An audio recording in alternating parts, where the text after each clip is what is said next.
近期接連有大型瑜伽中心結業，咁搞到一班碌卡買晒會籍參加課程嘅市民突然變成苦主。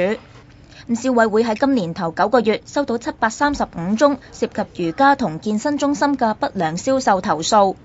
當中涉及多間大型連鎖瑜伽中心，例如係美麗瑜伽同 Yoga 倒閉嘅投訴就有329宗，佔整體瑜伽投訴個案約70%。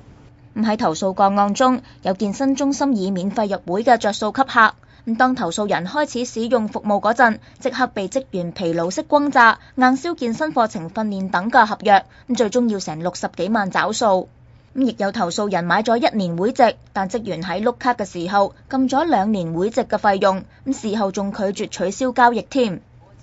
消委會表示，部分商戶喺出售預繳式服務合約時，未必有能力提供服務，市民要小心跌落陷阱。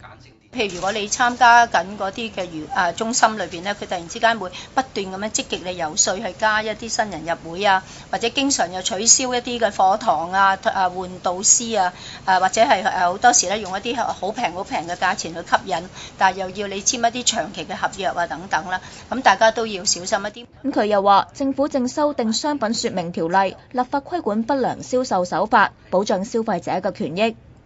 ONTV 東方電視記者黃德蘭報道。